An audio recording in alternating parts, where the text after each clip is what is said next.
Like Bilal ভাইয়ের বাসায় হয়েছে, চুরি হয়েছে, ইন করছে শত শত ভাই ব্রাদার আসবো সকালবেলা।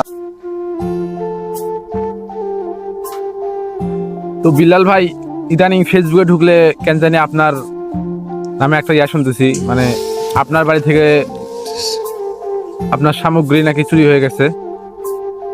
তো এই বিষয়ে কিছু জানলে আপনি বলেন, আমার অডিয়েন্সরা আপনার মুখ থেকে সরাসরি জানতে চায়।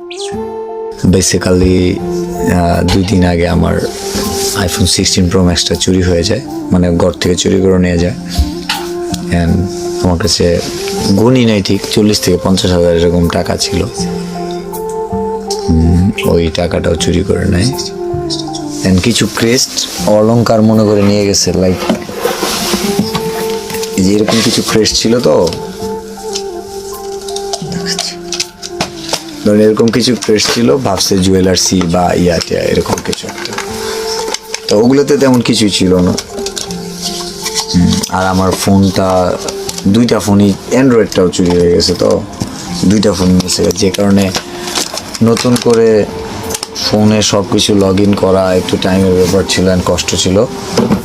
লাইক ভিডিওতে ওইভাবে আর ভিডিও করি নাই, সবসময় তো মোড একরকম থাকে না। অ্যান্ড ফাইনালি হচ্ছে এই যে আমার আইফোন 12, যেটা এক সময় আমি ইউজ করতাম, এখন আমার কাছে এই ফোনটা আছে আর কি। এই আর কি, কোনো ভাই আর একটা অ্যান্ড্রয়েড কিনছি। তো আপসেট হই নাই, যেটা হওয়ার তো হয়েই গেছে। নর্মাল হচ্ছে মাটির ঘর, তো নিচ দিয়ে আপনি মানে শিন খোদা সহজ, আমার আঞ্চলিক ভাষায়। তাদের তো অনেকে যারা জানে, ক্লোজলি যারা জানে, তাদের তো অবশ্যই খারাপ লাগছে। দেন আমি চাইতেছিলাম না এনে ভিডিও বানায় আবার এনে একটা জগা কিছু রয়ে যাব।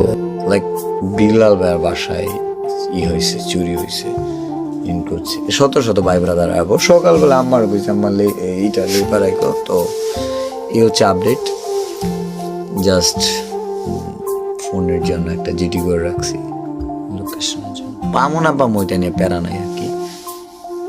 আর এখন তো কন্টেন্ট বানাই না, যে কারণে আসলে ফোন নিয়ে একটা হ্যাডেক নাই। তো বিল্লাল ভাই, অবশেষে আপনাকে কিছু বলতে চাই, যে বা যারা আপনার সাথে এই কাজটা করেছে তারা ঠিক করেনি। কারণ আপনার পরিশ্রমের 1 ভাগের ইনকাম তারা নিয়ে গেছে।